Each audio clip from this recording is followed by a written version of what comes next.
Digambar Institute of Technology. My name Mr. Hardesh Kumar.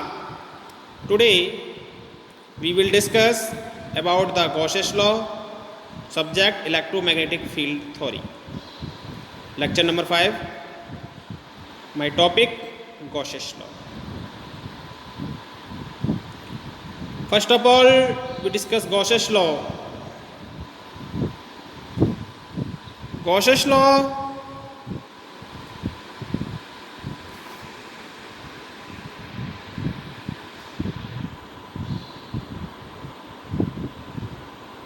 the electrical flux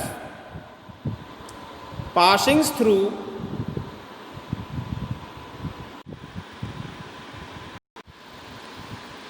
the electrical field coming through a certain area is proportional to the charge enclosed. Gauss's surface, an imaginary surface around a charge distribution group of charge arbitrarily chosen for its symmetry. So the electrical field coming through the imaginary surface is fairly constant through all area of the surface. Point charge, example of sphere surface area 4 pi r square. Wire cylindrical surface area 2 pi r h. Strange shape calculations. Parallel plate capacitor. Surface area Lx. Gauss's law. The electrical field coming through a certain area is proportional to the charge enclosed. The electrical field flux passing through charge is enclosed. The integral EdA proportional to Q. How do we make this an equation? Add a constant. EdA equal to CQ. C equal to 1 upon epsilon 0. Remember this. Permittivity constant. Permittivity values 8.85 into 10 to the power 12 minus 12 Newton per meter square per coulomb. K equal to 1 upon 4 pi epsilon 0. The integral of E dA equal to Q upon permittivity of 0. How much field through a certain area? Rename this to be electric flux. How much field come through a certain area? The electrical flux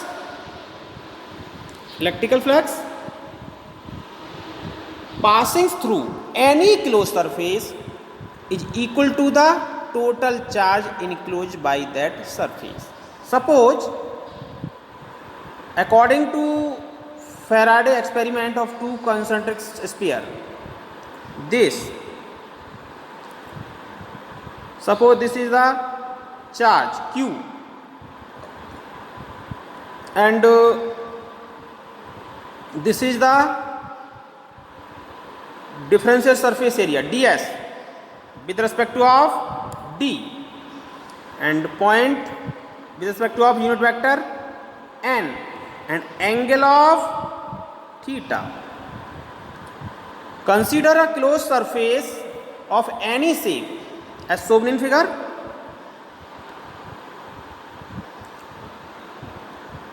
The electric flux passing any closed surface is denoted by psi, right? While the charge enclosed by the surface is denoted by Q. Thus according to Gauss's law, so psi equal to Q.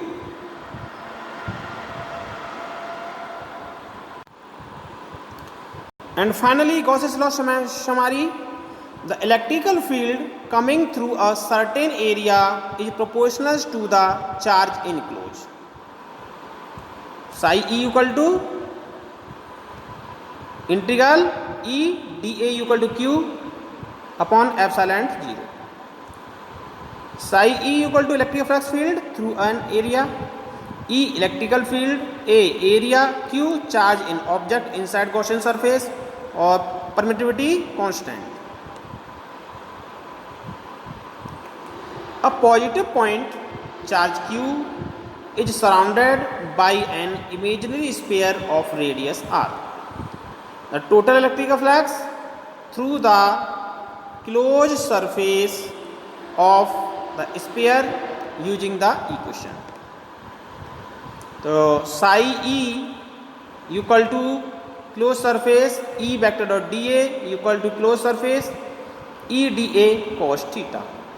The electrical field of the point charge is directed radially outward at all point on the surface of the sphere. Therefore, the direction of the area element dA is along the electrical field E and theta equal to 0. Right?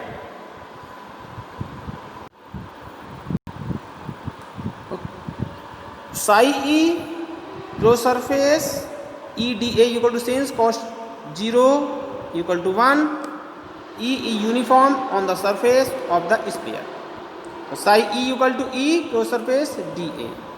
Substituting for closed surface dA equal to 4 pi r square and E equal to 1 upon 4 pi epsilon 0 q upon r square. Psi E equal to 1 upon 4 pi epsilon 0 q upon r square into 4 pi r square equal to 4 pi 1 upon 4 pi epsilon 0 q. Psi E equal to q upon epsilon. This equation is called the Gauss's law.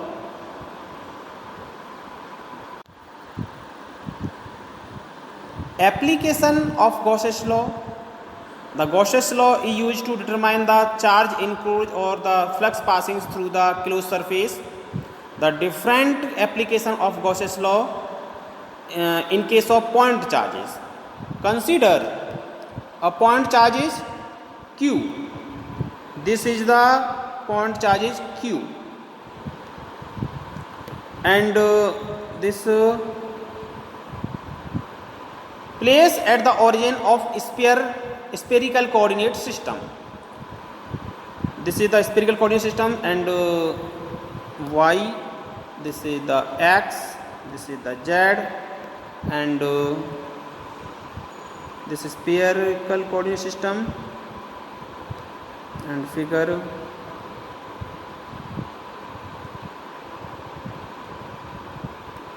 this figure, and theta and r equal r.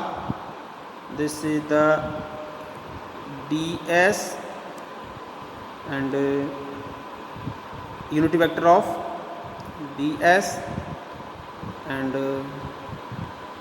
this phi or this point q. This figure point charges main application of Gauss's law.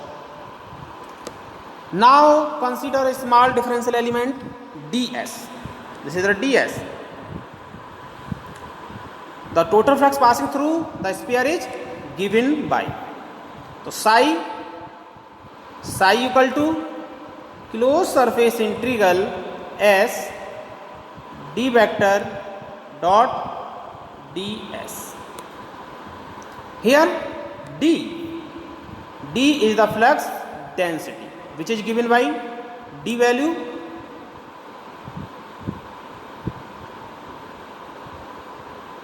d equal to electric flux density d equal to कितना होता है q upon 4 pi r square and unity vector of AR. This D, put the value, this equation. So Q D equal to Q upon 4 pi r square and unity vector of AR. So Q is the point charge placed at origin. R radius of sphere. AR unit vector in the radial direction. ds equal to spherical coordinate system is given by ds equal to r d theta R D phi sine theta equal to कितना हो जाएगा, R square sine theta D theta D phi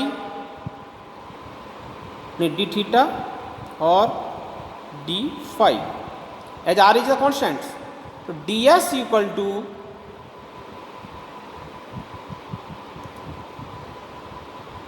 ds equal to R square sine theta D theta D phi unit vector of A R. Put the value of psi equal to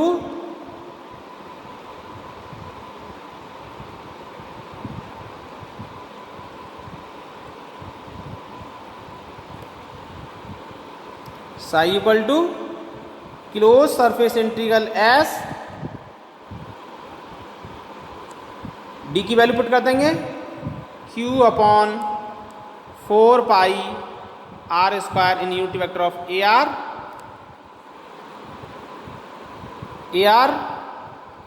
dot R square जैसे unit vector R square sine theta D phi unit vector of AR. In this closed surface integration theta varies from 0 to pi and phi vary from 0 to 2 pi, right? Thus the limit of integration can be written as, तो phi value put of phi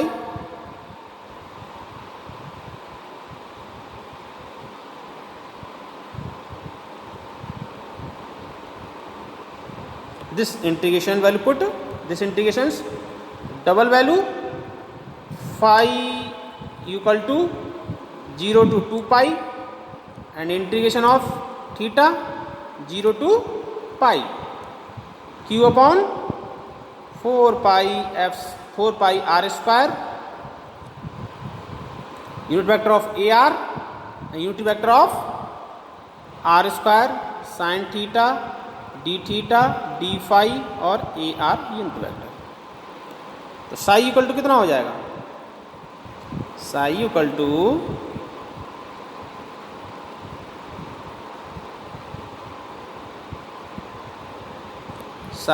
to integral of 0 से 2 pi, right, integration of 0 से pi, right, Q upon 4 pi R square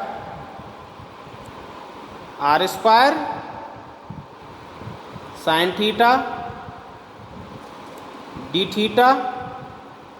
D phi unit vector of A R dot A R, right, A R dot A R equal to 1 dot product में है इसकी value 1 हो जाएगी, ठीक है। जब 1 हो जाएगी तो कितना बचेगा, साई इतना हो जाएगा, साई इक्वल टू 0 से 2 पाई 0 से पाई क्यू अपॉन 4 पाई,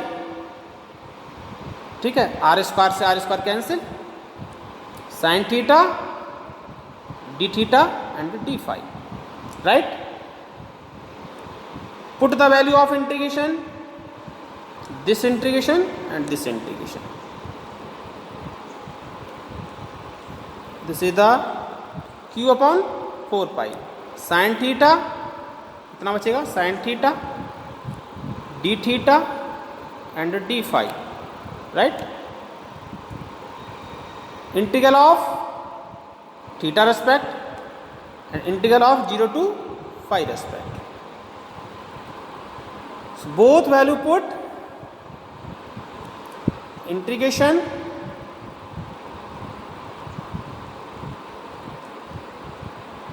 जीरो से 2 पाई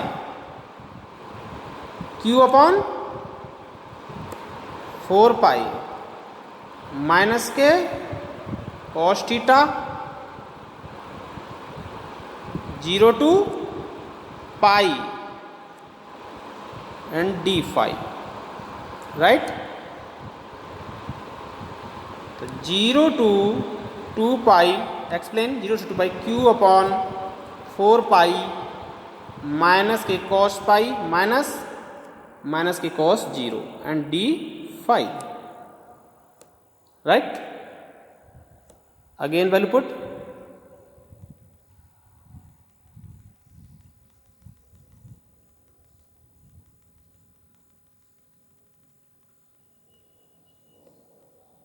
कितना हो जाएगा?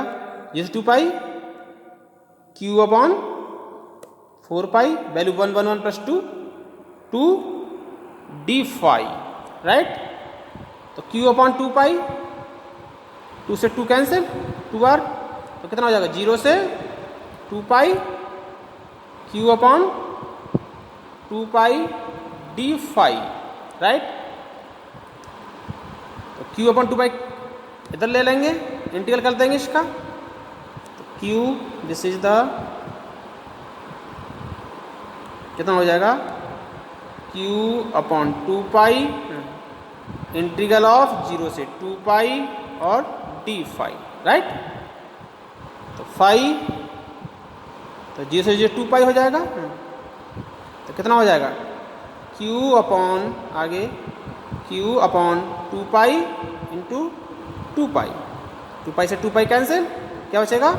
q बचेगा, q। This is the Gauss's law, तो साई इक्वल टू q आ गया, तो साई इक्वल टू कितना आ जाएगा? Psi equal to q। This is the point charge of Gauss's law, right? Second application, Gauss's law in case of infinite line charges. Suppose consider infinite line charges along z axis. This is the z axis, this is the y and this is the x.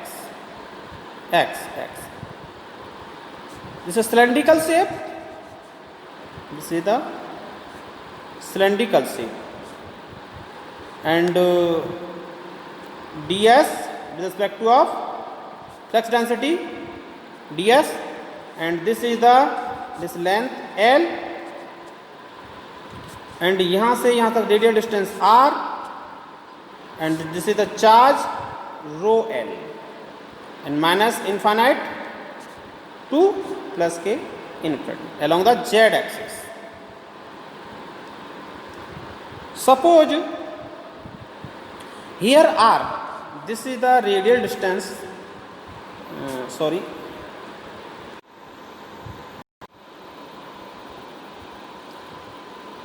the here r is the radial of cylindrical.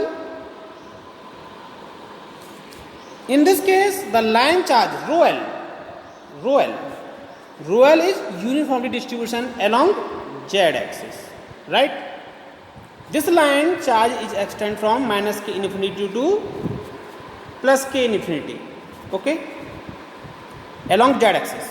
So the flux density is a function of radial distance r.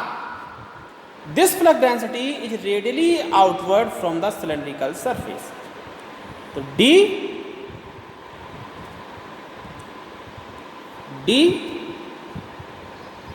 vector equal to d a r unit vector. This is the reason why we are selected a cylindrical surface as a Gaussian surface. Now consider small differential elements ds placed on the cylindrical surface. So q equal to closed surface into cylindrical d vector dot ds. तो cylindrical surface side integral, closed surface into top integral and bottom integral, right? This is the charges on Gaussian surface for infinite uniform line charges, okay? Now the flux is directed radially outward from the cylindrical surface. So q equal to bottom top cancels, side surface d vector dot ds. So ds is the, in case of cylindrical surface, ds equal to r d phi dz and unity vector of ar, right? Again calculations, q equal to closed surface side d ar dot close dot बचा r d phi and dz and ar unity vector. तो ar dot ar equal to 1 हो जाएगा. This is the, this value 1.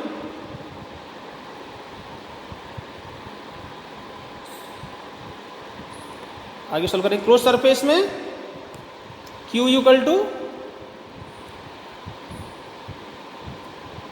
Close surface side D R D phi D Z, right. Vector unit vector A R dot A R. This is A R value 1. This close surface limits 0 to L and 0 to 2 pi dr d phi dz. Again calculation,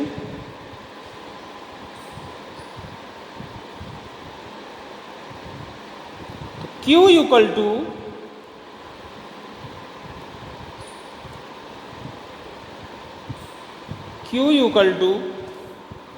integral of 0 to L and integral of 0 से 2 pi dr d phi and dz, right. dr इधर आ जाएगा. dr integral of 0 से 2 pi z 0 to L and d phi, right. This equation. तो dr L आ जाएगा यहाँ पर. L value put है 0 से 2 pi d phi कर देंगे. Again calculation this.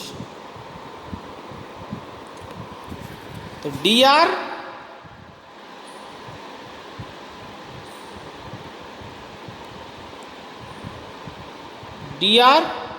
L क्या बचा, फाई इंटीग्रेशन लगा देंगे 0 से 2 पाई. तो कितना हो जाएगा, q equal to dr L 2 pi, राइट. Now according to the definition by the line charge density we have rho L equal to q upon L. तो q equal to rho L into L.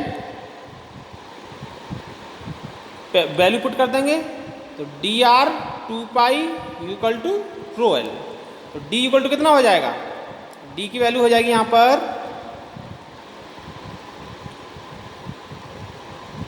d की value आ जाएगी d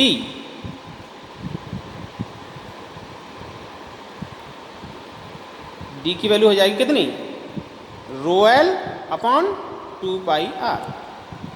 तो value put of vector d equal to rho L upon 2 pi R in unity vector of A R. In this case we will denote the charge density by d, right. This value of infinite line charge distributions.